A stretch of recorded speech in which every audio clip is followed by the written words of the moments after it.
नमस्कार। पितृपक्ष शुरू हो चुका है। आज पूर्णमासी है और अब अगले 15 दिन जो हैं वो श्राद्ध पक्ष के रहेंगे। ऐसे में हम अपने पूर्वजों को याद करते हैं, अपने पितरों को याद करते हैं।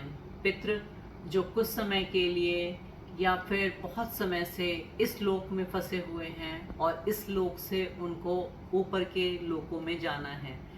अब वो जाते कैसे हैं? हमारे जप तप ध्यान, दान, पूजा पाठ और बहुत सारे विधि विधान होते हैं जिससे उनको एक पुश मिलता है, एक बल मिलता है, जिससे वो इस लोक को छोड़ करके आगे के लोकों की अपनी यात्रा कर सकें। अब इसीलिए जितनी भी परंपराएं हैं वो फॉलो करना बहुत ज़रूरी होता है। और पितरों को जब हम याद करते हैं तो एक नक्षत्र है जिसको कहते हैं मघा। वो केतु के अंडर में आता है और पितरों के लिए बड़ा ही इम्पोर्टेंट माना गया है। मघा का मतलब है पालकी या फिर सिंहासन, यानी कि मघा नक्षत्र में पैदा हुए लोग पालकी में बैठने की हैसियत रखते हैं और सिंहासन तक पहुंचते ही पहुंचते हैं। ये वो लोग हैं जो कि पितरों के आशीर्वाद से जन्म लेते हैं, जिनके ऊपर पितरों का बहुत आशीर्वाद होता है। और इसीलिए इनके लिए कोई भी समस्या हो जीवन में तो एक रेमेडी कही जाती है कि आप अपने पितरों को प्रणाम करिए। आप अपने हर कार्य से पहले अपने पितरों को याद करिए। मघा नक्षत्र में जन्मे बच्चे बचपन में बहुत संकटों का भी सामना करते हैं, बीमार भी हो सकते हैं, परिवार में भी कुछ परेशानियां आती हैं। मतलब ये कि उनका बचपन जो है वो किसी न किसी तरीके से संघर्ष से भरा हुआ होता है।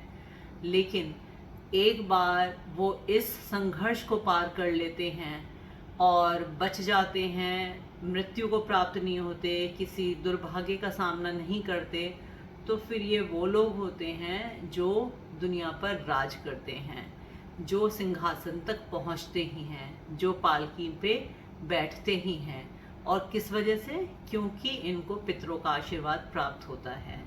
श्राद्ध पक्ष जो है अपने पितरों को याद करने के लिए है, यानी कि केतु महाराज का आशीर्वाद लेना ज़रूरी है। केतु सभी ग्रहों में सबसे वृद्ध कहे गए हैं, सबसे बुजुर्ग कहे गए हैं, सबसे ज़्यादा अनुभवशाली हैं। और केतु हमारी जड़ें हैं, हमारी ज़मीन है, हमारा जन्म है। तो अपनी जड़ों से जुड़कर रहना श्राद्ध पक्ष में ये भी हमें पता चलता है कि अपनी जड़ों से जुड़ना यानी अपने पितरों से जुड़ना, अपने पूर्वजों से जुड़ना, अपने बड़े बुजुर्गों से जुड़ना। इसी तरीके से केतु के अंडर में दो और नक्षत्र आते हैं जिनके ऊपर हम अगली वीडियो में बात कर सकते हैं। आज के लिए बस इतना ही रखते हैं। श्राद्ध पक्ष आप सभी के लिए शुभ हो। अपने सभी क्रियाकलाप करिए, जप तप ध्यान करिए। अगर आप कुछ भी नहीं कर सकते हैं तो सिर्फ एक छोटी सी रेमेडी है जो आपके पितरों के लिए भी सहायक होगी और आपके लिए भी होगी कि रोज़ हनुमान चालीसा का पाठ करिए। और अगर हो सकता है तो हर रोज़ 7 बार हनुमान चालीसा का पाठ करिए। भगवान राम के भजन से शुरू करिए, भगवान राम के भजन पर ख़त्म करिए, लेकिन बीच में 7 बार हनुमान चालीसा का पाठ होना चाहिए। जैसे कि तुलसीदास जी ने कहा है, जो 100 बार पाठ कर कोई, छूटहि बंदी महासुख होई। संत महात्मा कहते हैं ये जो सत है इसका मतलब 100 नहीं है, इसका मतलब है 7। तो 7 बार हनुमान चालीसा का पाठ करिए और श्राद्ध पक्ष को परिपूर्ण करिए। धन्यवाद।